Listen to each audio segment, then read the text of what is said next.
Voy a contar el tiempo porque no tengo idea si esta charla va a ser la más larga o la más corta. Ni idea, porque la terminé ayer y no, y bueno, nada, no la practiqué. Bueno, arranco.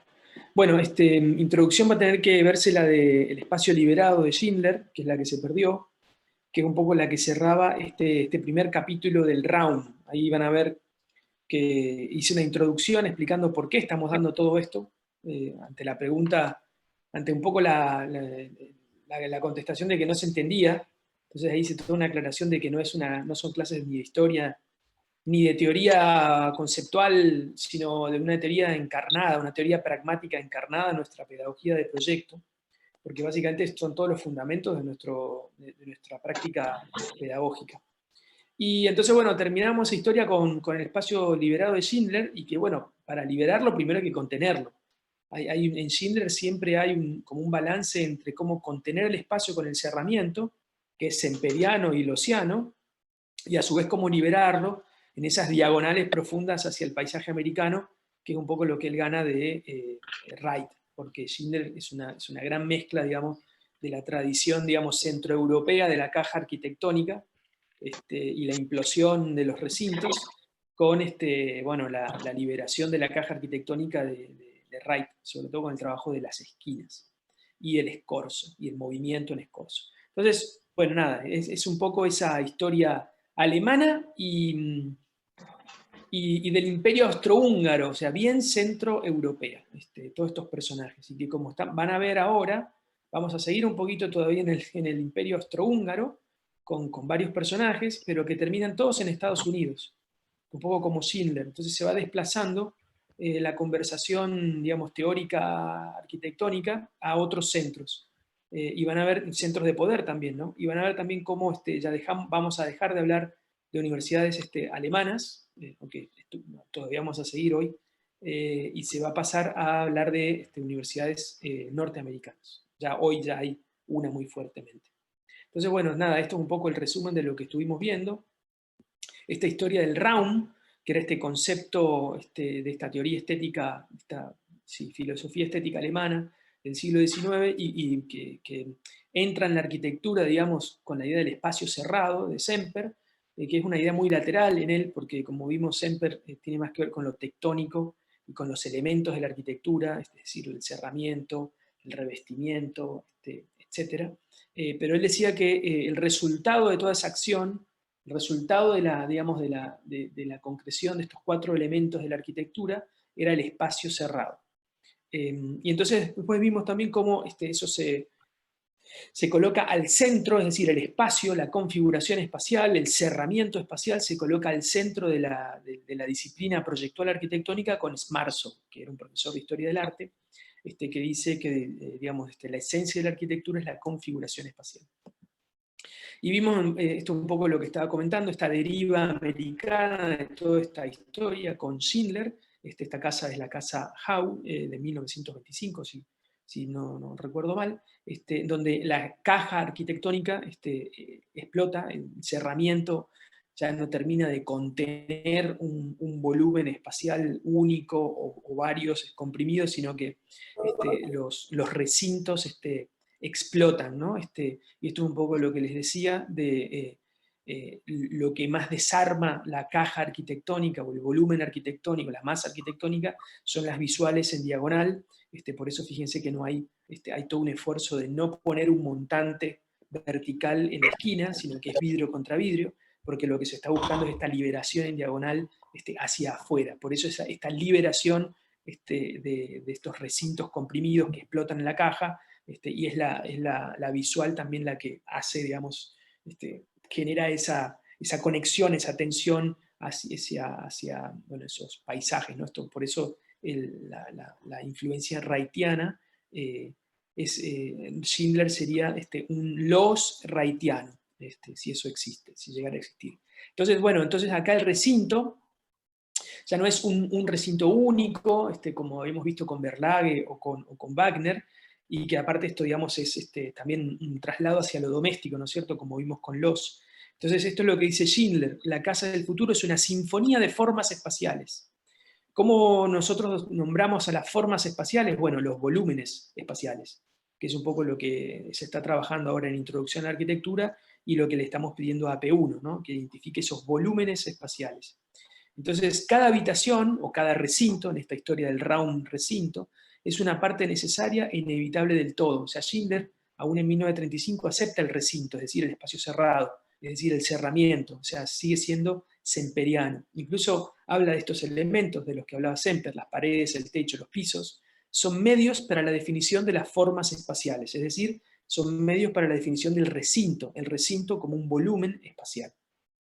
Y entonces, ya en sus últimos escritos, en el 46, él dice, las paredes de las habitaciones son utilizadas para crear las formas espaciales. O sea, nuevamente, absolutamente semperiano, el espacio cerrado es el resultado del cerramiento. Esto es otra forma de decir esto, ¿no? Porque ¿cuáles son los cerramientos? Las paredes. Ya habíamos visto que en Semper la pared tiene dos nociones, digamos. La pared puede ser Mauer, es decir, muro portante, o puede ser Wand, que ya tiene que ver con el cerramiento, es decir, lo que nosotros llamamos tabiques o muros ligeros, digamos.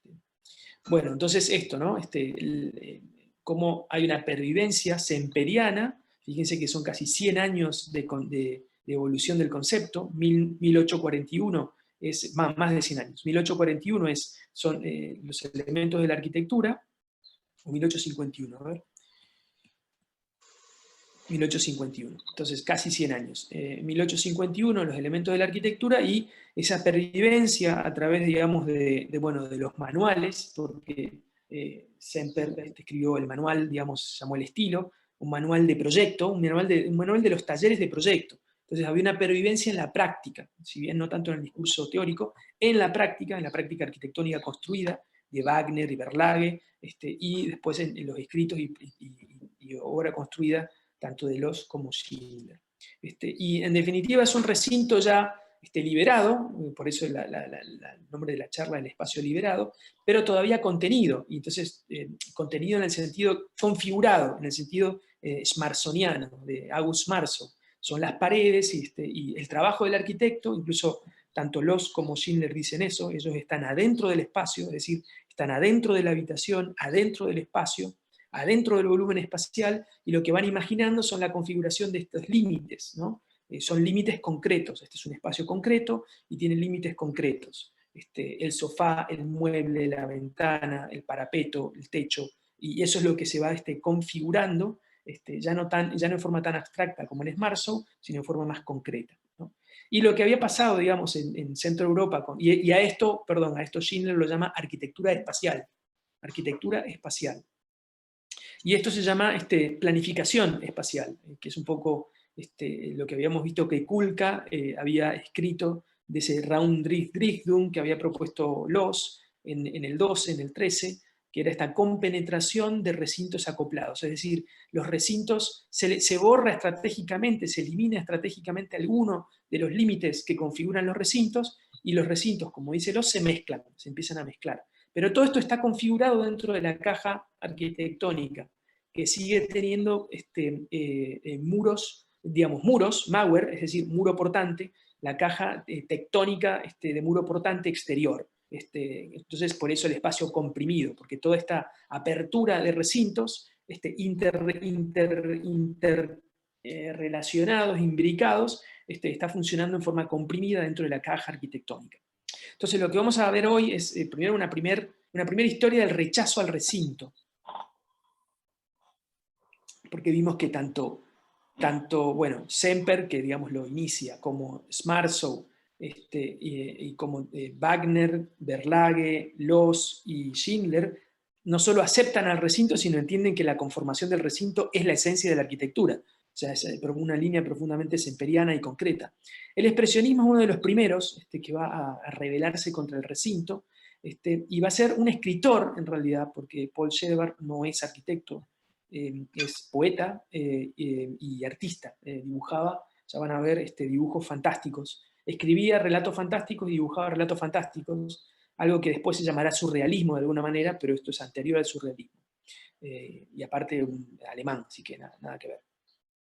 Y él dice, esto es un panfleto, un escrito que acompaña a la Casa de Vidrio de Bruno Taut, de la Bergum del 1914, que no lo muestro para no confundir. Entonces él dice, vivimos la mayor parte del tiempo en habitaciones cerradas. Estas conforman el entorno donde se desarrolla nuestra cultura. Y bueno, como yo era muy crítico de la cultura, dice, nuestra cultura es en cierto modo el producto de nuestra arquitectura, es decir, le echaba la culpa a esta arquitectura cerrada de tener sociedades cerradas, conservadoras, ¿no? Si queremos que la arquitectura se eleve a un nivel superior, estamos obligados a cambiar nuestra arquitectura. También habría que decir, si queremos que nuestra sociedad se eleve a un nivel superior, estamos obligados a cambiar nuestra arquitectura. Y esto solo será posible si eliminamos el carácter cerrado de las habitaciones en las que vivimos. Y solo lo lograremos con una arquitectura de cristal. Entonces acá está un poco este enamoramiento utópico con el vidrio. Entonces, de alguna manera, que es un material nuevo, ¿no? Un material no nuevo, sino sí, nuevo, del siglo XIX, industrializado, el vidrio industrializado, que ahora es lo suficientemente barato como para hacer una aplicación popular, sobre todo en gran dimensión, porque vidrio en pequeñas dimensiones hubo siempre, pero en este caso grandes paños de vidrio.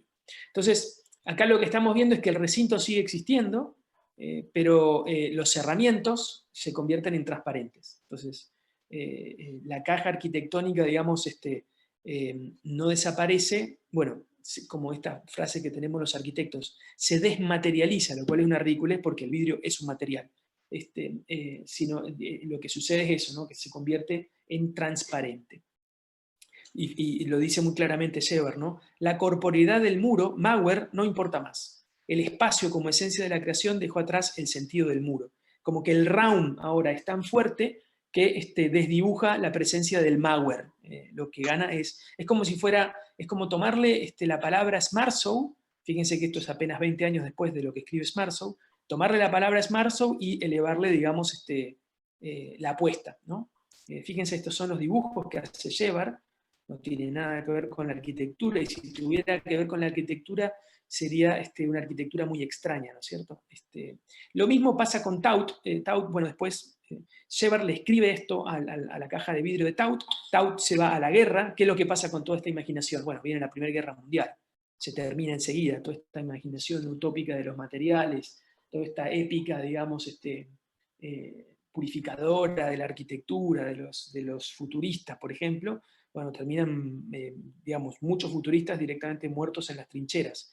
Así que se termina. Taut va a la trinchera también, vuelve totalmente conflictuado psicológicamente, digamos, se convierte en un pacifista, y empieza a imaginar estas arquitecturas de cristal en la montaña.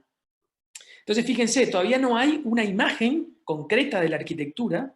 ¿Qué significa esta nueva arquitectura? ¿Qué significa deshacerse del recinto? Nadie lo sabe.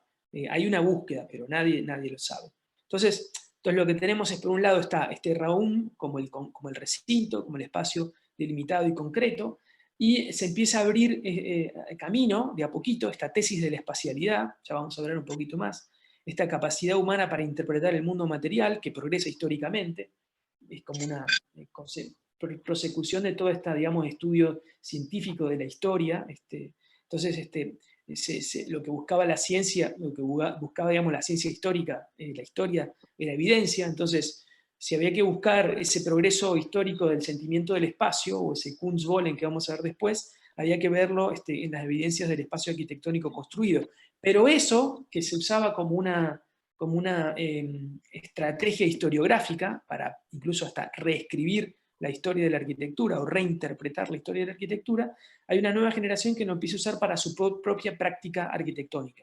Entonces, se empieza a ver conciencia de una nueva época, ¿no? La modernidad, una nueva fase del desarrollo histórico. Entonces, si hay una nueva fase del desarrollo histórico, tiene que estar acompañada de una nueva percepción espacial, y eso se tiene que manifestar en un nuevo tipo de arquitectura, que se va a llamar después la arquitectura moderna, o después los norteamericanos le van a poner estilo internacional, pero en ese momento, digamos, había una gran dispersión de escuelas, constructivismo, futurismo, expresionismo, estaban tratando de definir, bueno, cuál era ese nuevo tipo de arquitectura. Y ahí empieza a tomar cada vez más fuerza este otro sentido del Raum, que habíamos hablado de esta palabra alemana, que tenía este doble sentido. Es una palabra que se usaba tanto. Hay un micrófono abierto que me molesta un poquito. se usaba tanto para el espacio infinito abstracto de la física o de la matemática, como para el espacio delimitado y concreto. Entonces, como de a poco el materialismo semperiano se empieza a desdibujar en esta nueva utopía idealista, abstracta, moderna. Y entonces tenemos esto, ¿no? Este camino que iba hacia la cosa cada vez más concreta, y que termina en un arquitecto absolutamente concreto como Schindler, un tipo que trabajaba directamente con el material, pero por otro lado, lo de Schmarzow abre la puerta a esto que yo comentaba, que es que la historia de la arquitectura empieza a entenderse como la historia del sentido del espacio, y eso, esta idea de la espacialidad, que es esta facultad para percibir el espacio, permite a una nueva generación de historiadores, sobre todo historiadores del arte, empezar a reescribir la historia del arte y la arquitectura, en base a este nuevo concepto. Uno de ellos es Riegel y el otro es Frankl, ahí me falta la L. Entonces, bueno, ahora revisamos un poco esto de la tesis de la espacialidad, que ya lo vimos. Es la industria artística tardorromana, le dije, es un pequeño libro que se dedica Riegel a una época de la historia muy poco estudiada, que es la caída del Imperio Romano, que pasa con las arquitecturas europeas en ese momento, pero no importa, porque lo que importa en ese librito es que él pone a rodar, digamos, este concepto que se llama Kunstwollen, o el deseo de forma. Y él lo que está diciendo es que hay diferentes formas de ver, que cada cultura genera un determinado sentido espacial, y eso genera, como ustedes bien saben, nos explicó Schmarzow, que de nuestro sentido espacial después viene nuestra formalización espacial. Entonces, estamos predispuestos a formalizar el espacio de una determinada manera. Entonces él dice, estas distintas formas de ver determinan cambios en el sentido de la espacialidad, es decir, cómo se va a construir, cómo se va a configurar el espacio, va a depender, digamos, de los contextos históricos. Entonces él empieza a decir, fíjense que hay como un camino, se empieza a trasladar, a empezar a transitar un camino en donde el progreso significa un espacio cada vez más abstracto, ir de lo concreto a lo abstracto. Entonces, en la arquitectura tardorromana, estos hombres brutos, materialistas, hacían paredes gruesas y determinaban recintos y iban creciendo por pieza, ¿no? Entonces, el espacio, como ellos entendían el espacio se configuraba en forma cúbica, acá está el volumen, o el cubo, como decía y se en forma limitada, ¿no? Y se va agregando cada vez más. Y eso se empieza a ver como algo primitivo, ¿no? En cambio, lo sofisticado es todo lo otro, ¿no? Empezar a entender al espacio como una cantidad ilimitada sin forma, que el arquitecto como un demiurgo puede darle cualquier forma, ¿no? Acá llega Paul Frank con este libro Las fases del desarrollo de la arquitectura moderna, en donde él empieza ya a aplicar su categoría de análisis de la historia del arte a la arquitectura. Entonces empieza a hablar de composición espacial, que es lo que analiza Frankl cuando analiza una obra de arquitectura. La composición espacial primero, que tiene que ver con esto que había escrito Riegel antes, el tratamiento de la masa y la superficie después, es decir, cómo ese Kunstwollen aplicado al espacio, ese deseo de forma aplicado al espacio, determina que los arquitectos organicen la masa y las superficies de una determinada manera. Después, cómo entran los efectos ópticos, es decir, cómo trabaja la luz, son las texturas de los materiales, etc. Y recién después, la relación del diseño con la función social. Entonces él también, en este camino que va de lo material y primitivo a lo abstracto y sofisticado, en el Renacimiento todavía es como que le adelanta el reloj a Riegel, ¿no? Dice, en el Renacimiento todavía se trabajaba con el espacio aditivo del que hablaba Riegel, ¿no? Y se trabajaba con repetición de compartimientos estancos. En cambio, en el Renacimiento tardío, se trabajaba ya con el flujo continuo y la subdivisión espacial. Es decir, se entendía que el espacio era una cantidad ilimitada, abstracta, sin forma, que después se subdividía. Y son diferencias muy, muy importantes, ¿no? Y en Frankl lo que vemos ya es la influencia de este historiador del arte, junto con Riegel, los dos grandes inventores de esta ciencia, historia del arte. Lo que pasa es que Riegel se muere muy joven, y Wolfing es que no. Wolfing tiene una carrera mucho más académica, mucho más larga y mucho más influyente. Y a su vez, Siegfried Giedion, que es uno de los principales personajes de los que vamos a hablar hoy, está también fuertemente influenciado por Wolfing. Tanto Riegel como Frank como Siegfried Gideon eran todos del Imperio Austrohúngaro. Eran checos, austríacos o húngaros. Bueno, y entonces si Wolfing está en el centro, digamos, de toda esta tesis de la espacialidad en arquitectura, y es tan influyente, vamos a ver un poquito algunas de las cosas de Wolfing.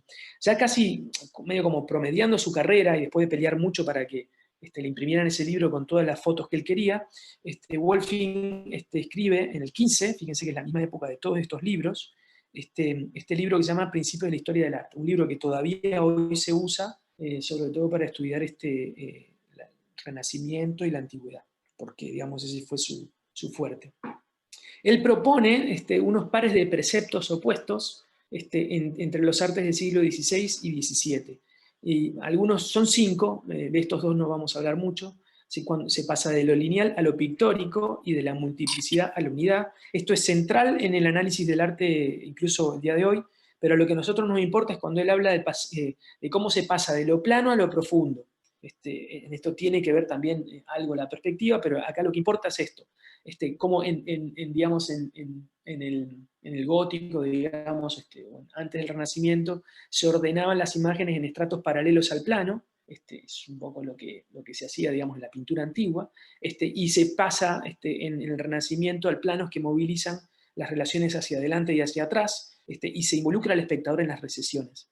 Y después también se pasa de la forma cerrada o tectónica a la forma abierta o atectónica.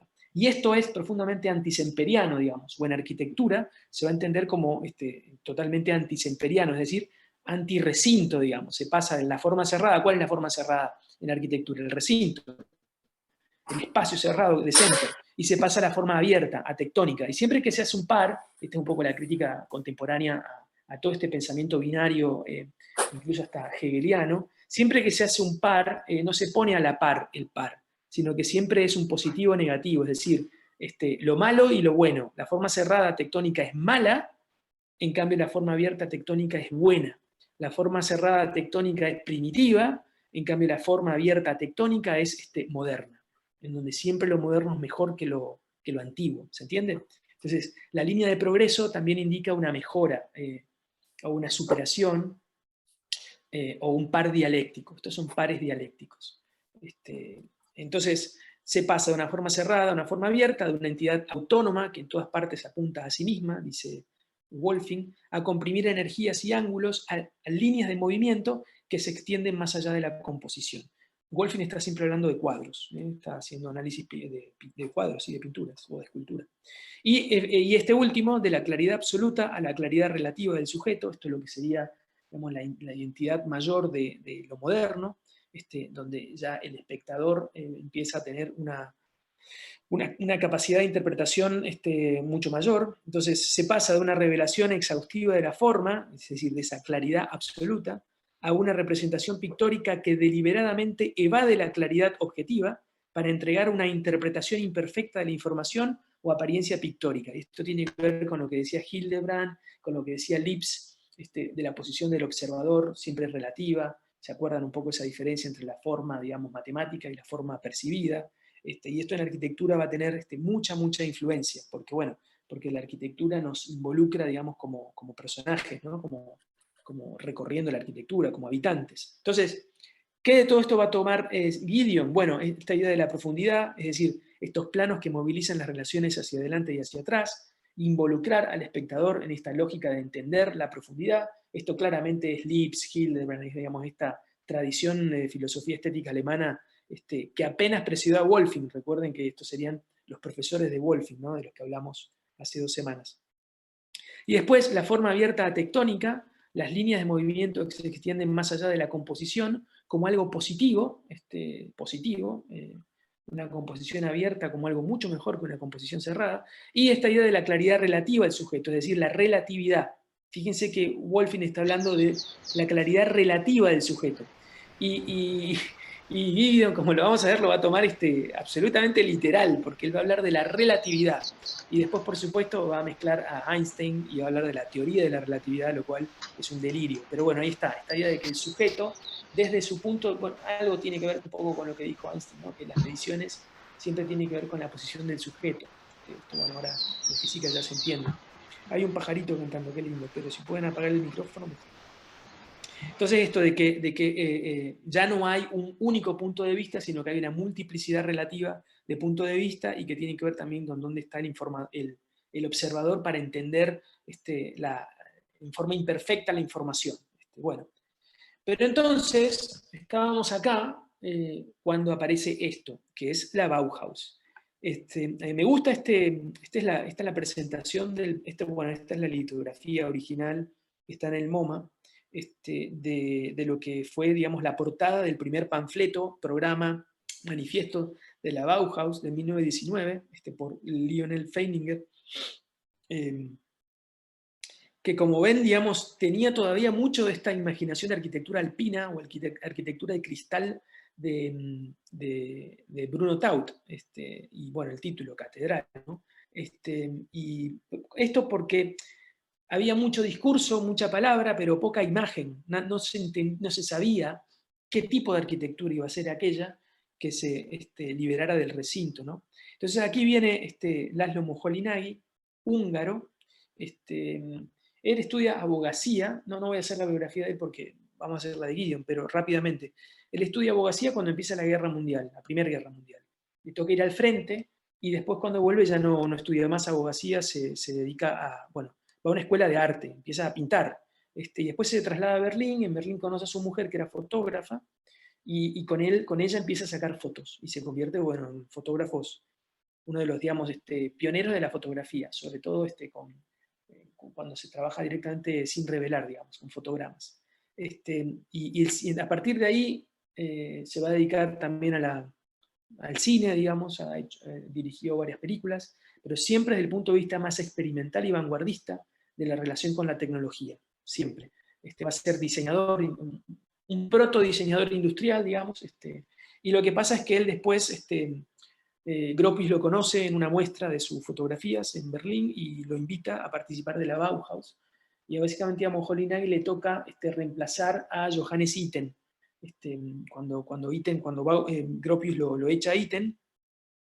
Entonces es un poco esa primer Bauhaus expresionista, romántica, que vimos con Feininger empieza con Moholy-Nagy y algunos otros a relacionarse más con el constructivismo ruso, con el suprematismo ruso, con una lógica distinta, digamos, sobre todo en relación con la tecnología. Entonces a Moholy-Nagy le toca reemplazar a Itten en el curso inicial de diseño de la Bauhaus, que se llama Vorkurs, que no era un curso de arquitectura, la arquitectura llegaba al final, la Bauhaus estaba organizada de alguna manera como el Politécnico, en el sentido, pero en vez de empezar con las matemáticas, empezaba, digamos, con el arte, y llegaba la arquitectura al final. Entonces el Vorkurs es un curso muy abstracto, y a Moholy-Nagy le toca dar eso, y entonces él es el que tiene que, digamos, empezar a enseñar el espacio, cómo se enseña el espacio. A él le toca, digamos, sintetizar todos estos discursos sobre el espacio y convertirlos en algo que era una estética especulativa, ¿no? Y convertirlo en un procedimiento de diseño, es decir, una pedagogía. Todo ese material de 5 años de trabajo después lo va a imprimir en uno de los libros que imprime la Bauhaus, que se llamó Del material a la arquitectura, porque básicamente eso es lo que hacía en el Vorkurs, empezaba trabajando con papel, con cartón, muchas de las cosas que hacemos en la cátedra vienen de ahí. Y después esto muy rápidamente se traduce al inglés con el título ya de lo que él proponía para la fotografía, digamos, su línea, digamos, su lenguaje fotográfico se llamó La Nueva Visión. Y entonces a partir de ahí es muy influyente todo lo que dice Laszlo Moholy-Nagy. Él, por supuesto, adhiere a la progresión histórica de la espacialidad, es decir, esta tesis de la espacialidad. Él habla de la conciencia actual del espacio y por eso rechaza la noción del espacio como recinto, rechaza al recinto. Todo esto que estábamos hablando de ir de lo cerrado a lo abierto, ¿no es cierto? Entonces él dice, la arquitectura se entenderá no como un complejo de espacios interiores, que es lo que decía Loos, lo que decía Schindler, lo que decía Wagner, lo que decía Verlague, lo que decían todos los arquitectos. Él, que no era arquitecto, ¿no? Él dice, la arquitectura no se entenderá como un complejo de espacios interiores, sino como un componente orgánico de la vida, como una creación en el dominio del espacio, que es lo mismo que decir nada, pero en una forma muy épica. No se entiende cómo la arquitectura puede ser un componente orgánico de la vida o una creación en el dominio del espacio. ¿Qué es eso? Nadie lo sabe, pero es épico, ¿no es cierto? Entonces, él es uno de los grandes propulsores de la explosión de la caja arquitectónica. Y lo dice muy claramente. Si las paredes laterales de un volumen, un cuerpo claramente circunscripto, son separadas en diferentes direcciones, se originan patrones o relaciones espaciales. Con esto quiere decir que en el ambiente cerrado no hay ni direcciones, ni patrones, ni relaciones espaciales. Es decir, no hay espacio. Básicamente lo primero que tiene que hacer Moholy-Nagy para que esto funcione como teoría es sacar al espacio del round, digamos. Sacar al espacio del recinto. El recinto ya no es más espacio. El espacio solo ocurre cuando se explota el recinto. Y lo explica con este dibujito muy chiquitito, muy simple, muy claro de entender. En el espacio cerrado, digamos, hay una afuera y una adentro, pero están separados, y no hay tensión, no hay relación espacial. Solo cuando se explota la caja aparecen las relaciones espaciales. Esto está en esta paginita de su libro, esta es la versión reimpresa, esta es la reimpresión norteamericana del 40 y pico, de este libro del 20, o del 30 casi. Entonces, fíjense lo que dice acá, y yo no sé, yo tendría que leer el alemán, no lo sé, porque dice, el concepto de fachada está entre comillas, así que es muy probable que fachada esté en francés en el original en alemán. Si él hubiera usado la palabra en alemán, hubiera tenido que usar Bekleidung, porque es el o Wand, o Gewand, tanto o cerramiento como revestimiento, cualquiera de los dos, de Semper, porque esto es antisemperiano, ¿no? Entonces dice, el concepto de la fachada ya ha sido eliminado de la arquitectura, como diciendo, o sea, esto es un tiro en la frente a Semper, ya no quedó nada de Semper, ya no está el recinto y ya no está el cerramiento. El concepto de fachada ha sido eliminado de la arquitectura. No hay lugar, ya no queda lugar para un edificio que no haya sido adaptado de manera funcional. Y después lo interesante es que abajo está Le Corbusier, y dice acá una cosa muy alemana, lo tiene que poner entre comillas, no sé cómo, ahora nuevamente no sé cómo será esto en alemán, ¿no? Pero acá en esta traducción en inglés dice, un pedazo de espacio, recuerden que el Raum tenía dos acepciones, el pedazo de espacio en Raum era el recinto, o sea, el espacio que ya había sido delimitado, el espacio delimitado era el espacio arquitectónico, es decir, el recinto. Dice, un pedazo de espacio se corta del espacio cósmico por una red de líneas, planos, bueno, que un poco acá está explicando básicamente lo que él hacía con sus alumnos en el Gorkurs, los hacía trabajar con papel, esas construcciones delimitaban espacio. Es lo que hacemos en el taller, exactamente lo que hacemos cuando doblamos papel en el taller. Pero dice, la nueva arquitectura está en completa interpenetración con el espacio exterior. Y acá mezcla después el Ocean Liner. Y entonces esto de la continuidad interior-exterior viene de acá. Cuando todavía hoy los profesores de proyecto pidan eso en los proyectos de arquitectura, está hablando de esto, irse hacia afuera, aunque eso incluya poner grandes paños de vidrio al norte en Rosario, es decir, aunque eso incluya hacer pésima arquitectura, bueno, no importa, porque lo que importa es la ideología de que lo abierto es mejor que lo cerrado. Esta es la página de donde viene esto. Son solo 4 paginitas, la parte que él dedica al espacio. Se pasa mucho tiempo antes hablando de escultura y de cosas más abstractas y de pintura y de fotografía. Recuerden que daba un curso inicial, tenía poco espacio para la arquitectura ahí. Y esta es la paginita inicial, y me gusta mucho porque se entiende, digamos, de dónde viene esto. Fíjense lo que hace con estas varillitas. Dice, las relaciones espaciales son creadas a través de la posición de los objetos. Y entonces dice, el espacio es una realidad. Y dice, a pesar de su maravillosa diversidad, sabemos que el espacio es una realidad en nuestra experiencia sensorial. Entonces él se está comunicando con toda esta teoría estética alemana, ¿no? que ya hemos visto, ¿no? Vimos en estas últimas 5 clases. Dice, es una experiencia humana como cualquier otra, es una forma de expresión como cualquier otra. a otras realidades, otros materiales. Entonces, esta es un poco la tesis de la espacialidad condensada en este fragmento. Estamos en otro tiempo, necesitamos trabajar el espacio de otra manera. El espacio es una realidad, y una vez que hemos comprendido su esencia, nuevamente esto de qué es la esencia del espacio, podremos trabajar de acuerdo a sus leyes y arreglarlo de acuerdo a sus leyes. Bueno, y después dice, el espacio, la experiencia espacial, que es un poco de lo que nos hablaba Smarzow, esa sensibilidad espacial, la experiencia espacial no es un privilegio de los arquitectos gifted, con talento. La experiencia espacial no es un privilegio de los arquitectos talentosos, sino una función biológica de cualquiera, de cada uno, de todos. Entonces está hablando de que esto mismo que decías Smarzow, ¿no? Si uno se sensibiliza espacialmente, va a poder conformar al espacio, ¿no? Y ahí acá empieza una cosa que es muy importante. Dice, el espacio es la posición, es la posición de relación de cuerpos, pero acá no está hablando del cuerpo humano, no está hablando del cuerpo habitando el espacio, como hablaba Smarzow, como hablaba Hildebrand, como después habló Loss, como habló Schindler. No, está hablando del cuerpo físico, porque dice, la definición de espacio, al menos la podríamos tomar como punto de partida desde la física.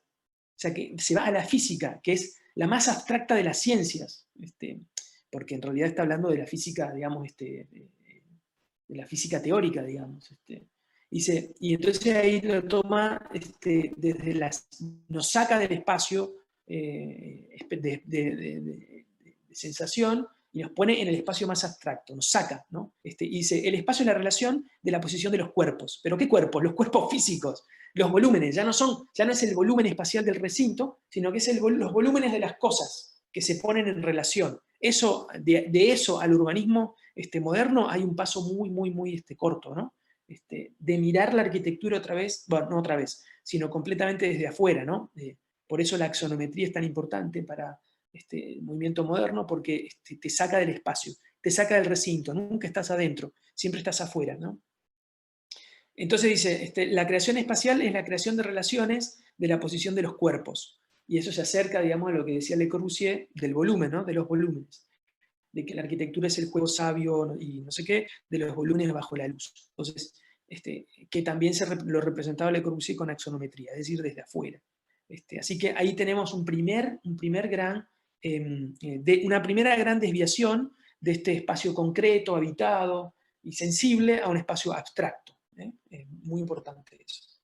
Y lo más interesante es cómo arranca, dice, diferentes tipos de espacio, y pone un asterisco, y te vas abajo del asterisco, y lo saca de un texto en alemán sobre el espacio, de Raum, que es la palabra que estamos hablando. Entonces el espacio puede ser cualquier cosa, ya desde el principio, ¿no? Matemático, físico, geométrico, euclidiano, o sea, un quilombo, digamos, cuando puede ser tantas cosas, no es nada. Entonces se va desdibujando la claridad de la definición del concepto. Y esto también es muy importante. Empieza a ser una cosa plástica, totalmente estirable, una plastilina, una goma, que puede ser cualquier cosa. El espacio puede ser cualquier cosa. Finito, infinito. O sea, si puede ser finito, infinito, imagínense, puede ser cualquier cosa. Vacío, lleno, nada. Una cosa para volverte loco. Porque Moholy no tenía ninguna necesidad de ser preciso, porque el tipo no era teórico, el tipo era un artista de vanguardia, de lo más vanguardista y conceptual. Y él decía cosas como esta: la fluidez del espacio se consigue al separar los elementos estructurales de tal manera que los intersticios creen continuidad entre el adentro y el afuera. Los límites se vuelven fluidos, el espacio se concibe fluyente.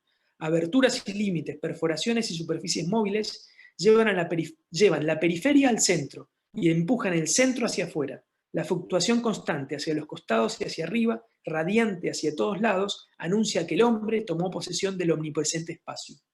Esta es la forma, por ejemplo, de hablar de las maquetas de AP1 cuando todavía no son un edificio y todavía no están en escala, digamos. Cuando están uno en uno y son eso. Y esta es la manera que tenemos también nosotros en la cátedra de hablar en ese momento. Porque este es el discurso que tenía él con sus alumnos, cuando les hacía hacer estas maquetas en el taller y hablaba del espacio. Y hablaba de ese espacio concreto, digamos.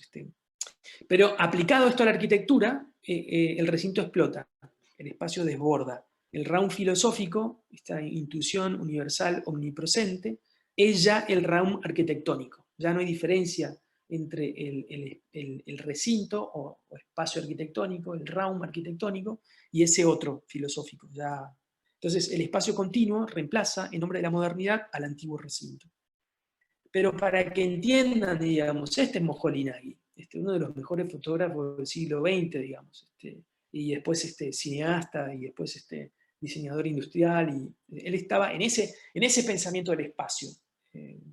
Claramente por fuera de la arquitectura, porque el tipo, digamos, nunca hizo un proyecto arquitectónico, no era lo suyo, digamos, pero generó, digamos, una amplitud respecto de, bueno, la comprensión de qué es el espacio, y en definitiva qué es el espacio arquitectónico, que bueno, nos dejó a todos medio tildados, y para rematarla vino Gideon, que empezó a hablar del espacio simultáneo.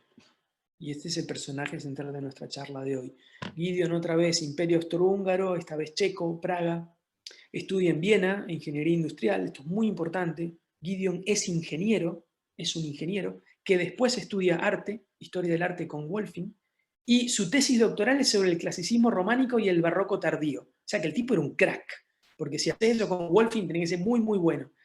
Tanto que lo vienen a buscar, Brinkelmann, otro de los historiadores alemanes, le ofrece una posición muy importante y él la rechaza, y ni siquiera es que la rechaza para ir a dar clases a la Bauhaus, no, la rechaza porque visitó la Bauhaus, ahí con Walter Gropius, le vuela la cabeza lo que ve en la Bauhaus. Estos son los años en que Moholy-Nagy está dando el Vorkurs, donde se está trabajando en forma más experimental, y después, por supuesto, conoce a Le Corbusier, él se convierte en uno de los primeros publicitarios defensores de Le Corbusier, sobre todo defiende la propuesta de la Sociedad de las Naciones, bueno, Le Corbusier gana el concurso, pero después nunca se construye. Y él funda el CIAM, que es el Congreso Internacional de Arquitectura Moderna, más que nada dedicado al urbanismo moderno, con Le Corbusier iba a ser su secretario general hasta 1956, es decir, bastante tiempo, defendiendo esta camada de arquitectos rebeldes, desconectados del poder, que básicamente tuvieron que construir su propia base de poder porque estaban por fuera de todas las academias. Y él, en esa época, entre la Bauhaus y Le Corbusier, escribe su primer libro, Construcción en Francia, Construcción en hormigón, al que la tapa se la hace Moholy-Nagy. También creo que algo le ayuda en el diseño gráfico. Pero recuerden que también Gideon era ingeniero, así que también sabía un poco de diseño. Y después, su segunda época, digamos, su tercera época, empieza cuando se traslada a Harvard, solo por 2 años, a dar digamos, lo que sería la posición de teoría. Recuerden que yo les comenté que Gropius había eliminado, bueno, en otra charla les comenté que Gropius había eliminado el departamento de historia, o sea, había echado a todos los profes de historia. Entonces llama a Gideon para que dé esta teoría, estos cursos de teoría, que son en realidad cursos de historia, pero es una reinvención de la historia, que es lo que vamos a ver. Sus charlas, después él las cambia, las agrega, y las imprime en su libro más famoso, Espacio, Tiempo y Arquitectura, el nacimiento o el crecimiento de una nueva tradición. Eso es lo que quería Gropius, quería eliminar todas las tradiciones anteriores y convertirse él sobre todo, y su versión de la arquitectura moderna en una nueva tradición. Entonces Gideon es uno de los mayores propulsores de esa apuesta política, ideológica, pedagógica, disciplinar. El libro tiene 5 ediciones, famoso, digamos, traducido a 5 idiomas, 5 ediciones curadas por Gideon, la última en 1965, siempre le agregaba algo más, un arquitecto nuevo. La segunda, por ejemplo, la segunda edición tiene Alvaralto, que la primera no estaba, así, cosas así, ¿no? Y hay una última edición revisada, del 2009, que incluye también una traducción al español que parece que es bastante buena. Él después vuelve a la ETH, digamos, va a dar clase a la ETH hasta el final, digamos, hasta que se muere en el 68, y también se encarga digamos, es profesor de historia en el MIT, así que se la pasa yendo y viniendo de un lado a otro. Y en el 48, en realidad pensaba una trilogía de libros sobre la historia de la tecnología, terminan siendo estos 2 grandes compilados, son libros de 800 páginas cada uno, que es Mechanization Takes Command, o la mecanización toma el mando, una contribución a una historia anónima. Y este libro, digamos, que ahora vamos a ver, inventa varias cosas. La historia de la tecnología, no existía algo que se llamara historia de la tecnología, y también la historia de lo cotidiano. O sea que es un libro vanguardista, absolutamente vanguardista. Este es el libro que él escribe sobre la arquitectura en Francia. Este libro es muy importante, este es el libro del 28, esta es la tapa que le diseña Moholy-Nagy.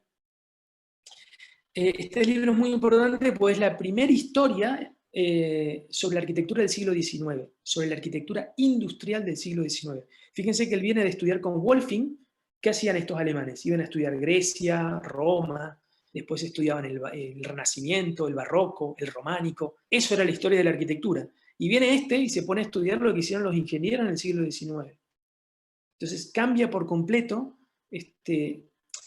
básicamente, como en la arquitectura moderna, o estos nuevos arquitectos jóvenes, o no tan jóvenes, pero haciendo sus primeras obras, como tenían que cortar, como no podían explicar su arquitectura desde la academia, porque ninguno de ellos había ido a la academia, Le Corbusier es, digamos, un autodidacta, digamos, Gideon les ofrece, digamos, este nuevo linaje, ¿no es cierto? Esta nueva tradición, que es la tradición de los nuevos materiales. Algo que siempre le va a fascinar a Gideon son estos grandes naves industriales, con mucho vidrio y, por supuesto, mucha relación con el espacio exterior, ¿no? Y lo que siempre va a hacer Gideon es que siempre va a mechar a uno de sus amigos, ¿no es cierto? Entonces, esto es para explicar esto, o esto sirve para explicar el hormigón armado, y el hormigón armado sirve para explicar Pessac de Le Corbusier, de 1922. Por eso esto está publicado en 1928. Entonces, ese es un poco el gran desafío historiográfico de Gideon, inventar la tradición de la modernidad. Y este es acá se entiende clarísimo, ¿no? Porque esta es la tapa de la primera edición de Espacio, Tiempo y Arquitectura, y fíjense cómo está Versalles superpuesto a las autopistas. Entonces, una nueva tradición, ¿no? El nacimiento de una nueva tradición. Y entonces, ¿qué es lo que hace? Gideon era muy maniático con el tema del diseño gráfico de la página y de qué fotografías se ponían una al lado de la otra. Algo que me olvidé de contar, que esto viene de Wolfing. Wolfing es uno de los primeros, su profesor, uno de los primeros profesores de historia que empieza a proyectar imágenes. Usa los primeros proyectores, digamos, lo que nosotros le diríamos filmina, ¿no es cierto? Se hacía con, bueno, unos artefactos extrañísimos. Y Wolfing siempre ponía dos imágenes, o sea, laburaba con dípticos, para poder hacer este paso, ¿no? Del positivo al negativo, del bueno al malo, ¿no? Esos, de lo cerrado a lo abierto, te ponía uno abierto, uno cerrado y te comparaba las imágenes. Entonces esto es lo que hace Gideon, y acá en Espacio, Tiempo, Arquitectura mezcla todo. Entonces mezcla el barroco con el constructivismo, encontrando simplemente para que, independientemente de lo que diga el texto, que decía cosas muy poéticas, el ojo piense, digamos, uno haga la relación formal. Entonces, acá hay, por ejemplo, 4 páginas que son un tour de force, cómo fuerza la historia de la arquitectura. Pasa de Borromini a Bath, que es un complejo urbanístico en Londres, a Argel de Le Corbusier, en 2 páginas, porque estos son 156, 157, 158 y 159. 400 años de historia, y con un párrafo el tipo conecta a Le Corbusier con Borromini. Porque eso es lo que te queda después a vos. Cuando vos vas leyendo esto, y bueno, me pongo a leer y dice, este tipo de traducción del problema es posible verlo ahora, solo tomando un ejemplo, como diciendo, hay más, en Le Corbusier. Entonces el tipo te viene contando y de repente, ¡pum!, te mete a Le Corbusier como si fuera parte de esa tradición. Y te pone este circulito acá, al lado de este circulito acá. Y vos decís, sí, claro, es lo mismo. Es un efecto gráfico totalmente calibrado. Y es lo que pasa después cuando presenta la Bauhaus, ¿no? Ya estamos en la página 492, presenta un edificio, o sea, una realidad concreta, nada más concreto que ese edificio, un edificio que tiene que ver con todo lo industrial que tipo venía delineando antes, y después, ¡pum!, te pone este díptico, donde te pone el cubismo y la esquina del edificio. ¿Y uno qué piensa? Dice, bueno, es lo mismo, si me lo puso acá, entonces uno empieza a ver esas transparencias, después la semana que viene vamos a hablar de esto, empieza a ver esta relación entre, como diría Gideon, la multiplicidad, la simultaneidad de puntos de vista del cubismo, con la simultaneidad de puntos de vista que aparentemente habría en esa esquina vidriada de la Bauhaus, porque este es el edificio de la Bauhaus, ¿no? Diseñado por Gropius. Entonces, acá lo ven, ¿no? Una forma muy efectiva de presentar visualmente una narración forzada de la historia, pero que se presenta con criterios de objetividad. Y esta es la mejor, esta es la última, ya estamos en la página 800. Esta es la foto del Rockefeller Center, y esta foto totalmente elusiva y ambigua, y que abre la imaginación, que es estos fotogramas, digamos, de cosas en movimiento, de la historia de la fotografía del siglo XIX, ¿no? Ahora, nosotros sabemos que, bueno, los que hayan visitado el Rockefeller Center en Nueva York, saben que el Rockefeller Center no es así. Ah, esto es otro. Gideon ponía sus fotos. Él sacaba las fotos. Por ejemplo, este collage lo armó él. Y sabemos que el Rockefeller Center no es así. Es totalmente monumental. Monumental, simétrico, pesado. No tiene nada que ver con esto. Pero el tipo pone así, diciendo, esta diferencia puede ser indicada comparando la arquitectura, dice, a ver cómo dice, acá al final. En los estudios estratóficos de Egerton, en donde el movimiento puede ser fijado y analizado en fracciones de 1,10 de un segundo, el movimiento completo es mostrado en sucesiones de componentes separados. Y al toque dice, en el Rockefeller Center, el ojo tiene que funcionar de la misma manera. Tiene que ir agarrando cada pedazo, cada mirada individual y relacionarla con las otras, combinándolas en una secuencia en el tiempo. Solo así podremos comprender el juego de volúmenes y superficies que se perciben en sus múltiples significados. Entonces y claro, lo lees y ves las dos fotos y decís, sí, claro, eso es. Pero el Rockefeller Center no es así. El Rockefeller Center no es simultáneo. Entonces, es un gran mentiroso. Pero bueno, en el sentido de que él, ahora vamos a ver, ¿no? Y este es el libro más famoso, bueno, el libro más famoso de él es el que vimos recién, pero este es el libro más importante. Es más, esta es la tapa de mecanización Take Command la primera edición, con Calder, ahí, o sea, un poco el arte, pero ya en las últimas ediciones ya más que nada con la tecnología. Es un libro todavía de cabecera, un estudio impresionante, porque él pensó que iba a tomar él pensó que iba a escribir su historia digamos, de los efectos de la tecnología en la arquitectura moderna, porque ya estaba escrita la historia de la tecnología, y se dio cuenta que no. Así que él tuvo que escribir esa historia de la tecnología que no estaba escrita, yendo a fuentes, y es una historia de los mataderos, por ejemplo, industrial. Entonces, es un libro que aún hoy, digamos, aún hoy la arquitectura contemporánea trabaja sobre, por ejemplo, algunas de estas nociones, incluso hasta formalistas. Es un libro impresionante. Está traducido al español por GG, por Gustavo Gili, y esta es la última versión, 2009, parece que es una buena traducción de este libro, que ya quedó un poquito más viejo, pero que todavía en la parte del barroco y del renacimiento es muy importante, porque recuerden que él hizo su tesis doctoral de esa manera. Bueno, entonces, para ir resumiendo, esta adopción del concepto de espacio continuo aparece en el medio, estos personajes, estos historiadores militantes, que presentan lecturas intencionadas de la historia. ¿Para qué? Para darle consistencia argumental al problema del espacio en la arquitectura moderna. Vimos a los historiadores de la espacialidad, Riegel y Frankl, que proponían visiones retrospectivas de la historia de la arquitectura centradas en el espacio, para épocas que no utilizaban ese concepto. Recuerden que el concepto de espacio recién arranca en Alemania en el siglo XIX. Y acá se explica retrospectivamente toda la historia en base a ese concepto. Yo insisto que ustedes hacen eso ahora, hoy, cuando analizan obras del Renacimiento, por ejemplo, en cátedras como Rigotti, que ahora se llama Albertari, creo, con conceptos que no existían en el Renacimiento. Es válido, digamos, es una práctica historiográfica, aunque a veces si se fuerza puede un poco tergiversar la historia, ¿no? Que es un poco lo que hacían estos personajes. ¿Por qué hacían esto? Para sentar las bases para la argumentación espacial del siglo XX. ¿Qué es lo que pasaba en todas estas historias? El espacio había evolucionado hasta llegar al espacio puro sin obstáculos. Pero también aparece el crítico militante, es decir, no aquel que escribe sobre la historia, sino que escribe sobre lo que está sucediendo ahora. Entonces, esas son lecturas intencionadas de la arquitectura reciente.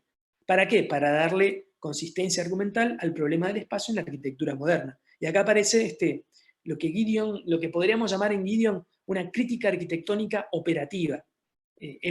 Lo que está haciendo, está escribiendo un libro que funda una nueva forma de hacer arquitectura, sobre todo en las escuelas, una ambición pedagógica, proyectual, para que se cambie la manera de proyectar desde raíz, desde las escuelas de arquitectura, para que los arquitectos que salgan blandiendo el libro de Gideon, digamos, sean los defensores de esta simultaneidad espacial. Entonces, es un instrumento didáctico que señala procedimientos a la enseñanza y a la práctica. Espero que esto se entienda. Y Gideon lo dijo clarísimo, incluso en su libro, ¿no? La misión del historiador no consiste en aclarar el pasado, sino en reconocer los signos que conducen al futuro. Entonces, ¿qué es lo que pasa en espacio-tiempo de arquitectura? Es el primer recuento de la historia de la arquitectura como un arte del espacio. El primero, en inglés. Recuerden que todo esto había sido hecho en alemán, y lo habían leído 3 o 4 alemanes, digamos. Entonces, cuando está escrito en inglés, desde Harvard, porque eso es lo otro, no solo son sus clases en Harvard, sino que siempre a espacio-tiempo de arquitectura lo ha impreso Harvard Press, siempre ha sido publicado desde Harvard ha sido traducido a 5 idiomas, se está escribiendo desde el centro del poder de la arquitectura en el momento de máximo poder, ¿no? ¿Qué hace? Masifica y normaliza internacionalmente el discurso del espacio continuo o simultáneo, continuo y simultáneo. Entonces, ¿qué es lo que hace? Que les estuve explicando. Una combinación de textos e imágenes que muestra el espacio continuo como algo existente y reconocible en obras arquitectónicas, y a su vez clasifica hechos del pasado junto a desarrollos actuales para presentar argumentos con aparente objetividad. Entonces, los pone juntos en la misma página como si fueran lo mismo, y para validar. Entonces usa la arquitectura barroca para validar a Le Corbusier, por ejemplo, que es lo que les acabo de mostrar. Y a su vez presenta, todo esto es para presentar su argumento central, que es este nuevo sentido del espacio-tiempo. Fíjense lo que dice. La esencia del espacio es su multilateralidad, su multiplicidad de relaciones potenciales. Algo que podría haber dicho Hildebrand, tal vez, algo que podría haber dicho Schmarzow. La descripción concluyente de una superficie desde un solo punto de vista es imposible. Recuerdan la diferencia de Hildebrand entre la forma efectiva y la forma percibida, ¿no? Su carácter cambia según dónde se sitúa el punto de vista. A fin de comprender la verdadera naturaleza del espacio, el espectador debe proyectarse a través de él. Si él solo hubiera dicho eso, hubiera estado genial, pero no, el tipo era más ambicioso. Entonces, su sentido del espacio-tiempo incluye conciliar arte y ciencia. Para él la tecnología, digamos, era eso, ¿no? Entre tecnología, arte, ciencia, y cómo eso impactaba en, digamos, la vida cotidiana. Esa es un poco su gran preocupación historiográfica durante toda su carrera, ¿no?